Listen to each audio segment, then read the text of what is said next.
Everyone, welcome back to my YouTube channel science by Deeba. इस वीडियो में हम लोग why do we fall ill का नेक्स्ट पार्ट पढ़ने जा रहे हैं। ठीक है, तो देखो इसमें क्या पढ़ना है। इसमें जो इन्फेक्शियस डिसीज़ होती है उसको प्रिवेंट करने के कितने तरीके होते हैं, 2 वेज है। कौन कौन से हैं? एक है प्रिंसिपल ऑफ ट्रीटमेंट, एक है principal of prevention. So let's talk about principal of treatment. इसमें देखो सबसे पहले क्या है, ये या तो ये रिड्यूस कर देगा जो डिसीज़ हो रही है उसके इफेक्ट को, या तो उसको रिड्यूस कर दे, और अगर रिड्यूस कर भी दिया तो वो डिसीज़ ख़त्म तो नहीं होगी ना, तो फिर किल करेगा कॉज ऑफ द डिसीज़। इतनी बात क्लियर हो गई। एंड प्रिंसिपल ऑफ प्रिवेंशन में क्या होगा, मतलब हम उस इन्फेक्शन डिसीज़ को होने से पहले ही प्रिवेंट कर दें तो वो डिसीज़ हमें होगा ही नहीं। ये 2 तरीके हैं। चलो इसको हम लोग इलेबोरेट करके थोड़ा समझते हैं। Principle of treatment reduce effects of the disease. To reduce the effect of disease, we provide treatment. हम लोग को अगर उस डिसीज़ का इफेक्ट को रिड्यूस करना है तो हमें एक ट्रीटमेंट प्रोवाइड करना पड़ेगा जिससे कि उसका सिम्टम्स रिड्यूस हो जाए। ठीक है, ऐसा ट्रीटमेंट उसको देना पड़ेगा जिससे कि उसका सिम्टम्स रिड्यूस हो जाए। तो इसके लिए हमें करना क्या होगा, वी टेक मेडिसिन, हमें मेडिसिन लेनी चाहिए। ठीक है, जिससे कि वो रिड्यूस जो उसका सिम्टम्स है डिसीज़ का, किसी भी डिसीज़ का, उसके सिम्टम्स रिड्यूस हो जाए। जैसे एग्जांपल में क्या आ जाएगा, fever, pain, loose motion etcetera. But इससे क्या होगा, इससे सिर्फ सिम्टम्स उसके रिड्यूस हो रहे हैं, will not make pathogens go away from body. उससे जो जो पैथोजन बॉडी में एंटर हुआ है वो बॉडी से भी एलिमिनेट नहीं हुआ है। ठीक है, ये बात क्लियर हो गई। अब हम लोग देखते हैं प्रिंसिपल ऑफ ट्रीटमेंट में kill the cause of disease. जो पैथोजन है उसको किल कर सकते हैं बाय यूजिंग मेडिसिन, जिसको हम लोग कहते हैं एंटीबायोटिक्स। ठीक है, तो ये एंटीबायोटिक क्या होता है, ये एक तरह की मेडिसिन होती है जिसको यूज़ किया जाता है। ये बैक्टीरिया को डिस्ट्रॉय करती है, किसके लिए, एंड क्योर करती है इन्फेक्शन से। ठीक है, देखो जब भी आपको कोई डिसीज होता है तो what's step taken by you and your family. एक इन्फेक्शियस डिसीज को ट्रीट करने के लिए 2 वेज है। एक तो आपका हो गया उस डिसीज के इफेक्ट को कम कर दो, और दूसरा वे क्या था, उस डिसीज के कॉज को किल करना है। डिसीज के कॉज क्या होते हैं, माइक्रोब्स। अगर हम इन्फेक्शियस डिसीज की बात कर रहे हैं तो इन्फेक्शियस डिसीज के कॉजेज होते हैं इन्फेक्शियस एजेंट, मतलब माइक्रोब्स, मतलब माइक्रोब्स को किल करना, डिसीज के कॉज को किल करना है और एक और डिसीज के इफेक्ट को कम करना है। तो कोई भी डिसीज जो आपको हुआ है उसके इफेक्ट को कैसे कम कर सकते हैं, by reducing the effect of symptoms. Now clear, symptoms को हमें रिड्यूस करना होगा। तो और सिम्टम्स कैसे रिड्यूस करेंगे, बाय टेकिंग मेडिसिन और बाय डूइंग बेड रेस्ट। तो मेडिसिन से, बेड रेस्ट से लेने से क्या होता है, जो सिम्टम्स है वो रिड्यूस हो जाते हैं, उनका इफेक्ट रिड्यूस हो जाता है। लेकिन इस टाइप के सिम्टम्स डायरेक्टेड ट्रीटमेंट से डिसीज खत्म नहीं होती है, उसके कॉज तो किल नहीं हुए, वो डिसीज भी खत्म नहीं हुए, फिर भी माइक्रोब्स आपकी बॉडी में तो है ही, इतना तो क्लियर हो गया, बस सिम्टम्स रिड्यूस हो गए हैं। तो what we need to do now is we need to kill the cause of disease. We need to kill that particular microbes through which the disease has been caused.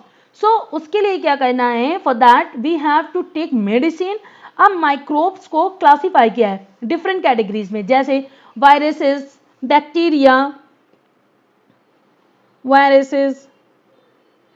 Bacteria, protozoans, fungi. ठीक है, इनको जो है categorise किया गया है। तो हर microbes का डिफरेंट लाइफ प्रोसेस होगा। सो जब भी आपकी बॉडी में कोई भी माइक्रोब एंटर करता है, जैसे वायरस या बैक्टीरिया की अगर हम बात करें, वायरस या बैक्टीरिया आपकी बॉडी में एंटर करेंगे तो वो कोई लाइफ प्रोसेस शुरू करेंगे आपकी बॉडी के अंदर। तो ऐसी मेडिसिन चाहिए, ऐसी ड्रग्स चाहिए जो आपकी बॉडी में जाकर उस पर्टिकुलर माइक्रोब के लिए उस पर्टिकुलर माइक्रोब्स के लाइफ प्रोसेस को ब्लॉक कर दे, डैमेज कर दे, और आपकी खुद की बॉडी को कोई हार्म ना हो। And these types of drugs are antibiotic. क्या कहलाती है ऐसी ड्रग्स, एंटी, ये तो आप लोगों ने नाम सुना ही है। ठीक है, जो हम सब जानते हैं एंटीबायोटिक्स क्या करती हैं, पर्टिकुलर उस बैक्टीरिया के लाइफ प्रोसेस को ब्लॉक कर देती है, through which that bacteria dies. So this is what antibiotic do. लेकिन एंटीवायरल बनाना बहुत ही डिफिकल्ट है, इतना आप लोग जान लो, as compare to antibiotic. Because जैसा कि मैंने आपको बताया था कि वायरसेस के खुद के कोई भी लाइफ प्रोसेस नहीं होते हैं, वो जब इन्वायरमेंट में बाहर होता है तो नॉन लिविंग होता है, और जब बॉडी के अंदर जाता है तो वो लिविंग हो जाता है। तो इसलिए उनके खुद के कोई लाइफ प्रोसेस नहीं होते, वो हमारी बॉडी में एंटर करके हमारी बॉडी की ही मशीनरी को यूज करके अपने लाइफ प्रोसेस करते हैं। इसलिए वायरसेस के लिए एंटीवायरल ड्रग्स बनाना बहुत ही डिफिकल्ट है। फिर भी कुछ एंटीवायरल ड्रग्स है, जैसे कि HIV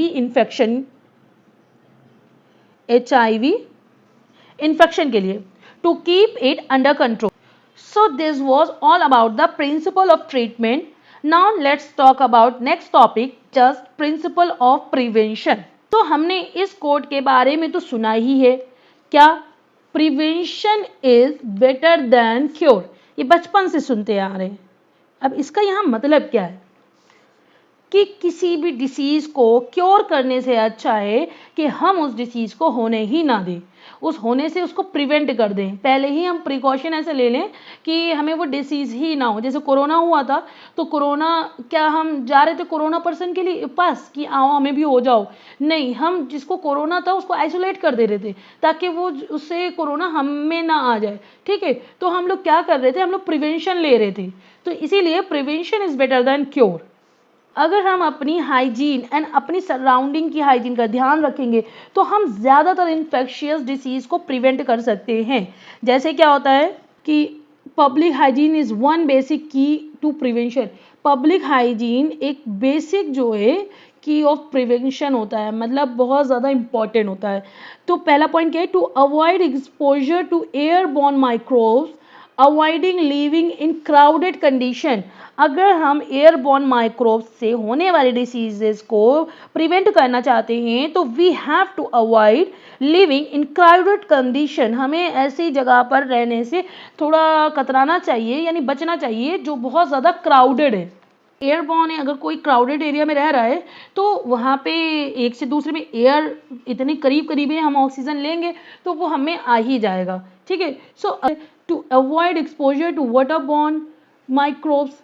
तो अगर हमें जो है वाटरबॉर्न माइक्रोब्स से होने वाली डिसीजेस को प्रिवेंट करना है तो हमें सिंपल सी बात है, हमें साफ पानी पीना चाहिए।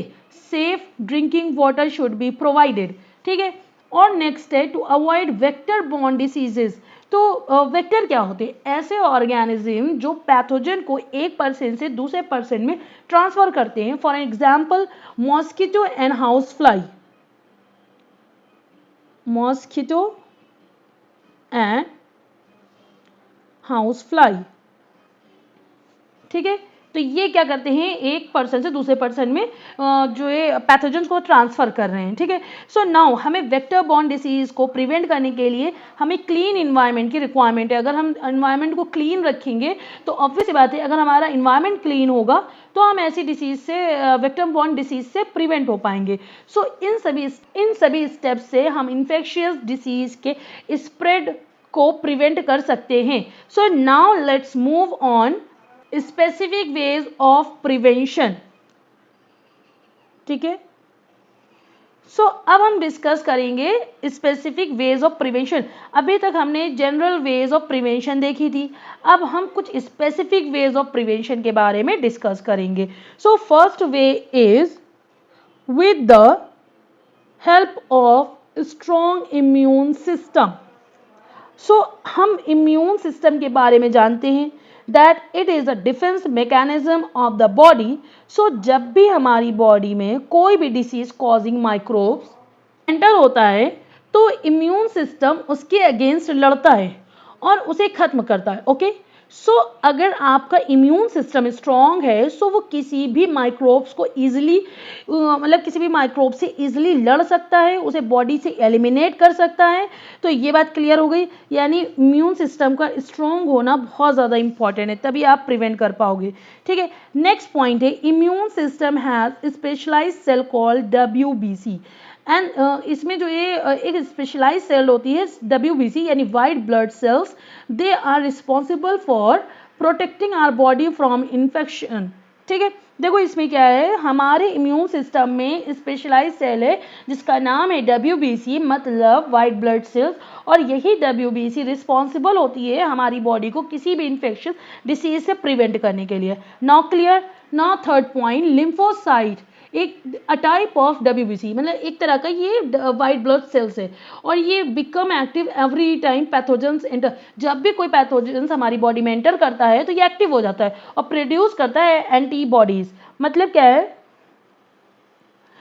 ये लिम्फोसाइट एक वाइट ब्लड सेल्स का टाइप है, और ये लिम्फोसाइट एक्टिव हो जाते हैं जब भी हमारी बॉडी में पैथोजेंस एंटर होता है, और they produce antibodies, and antibodies उस पैथोजन से फाइट करती है, उस डिसीज के अगेंस्ट फाइट करती है। Now clear.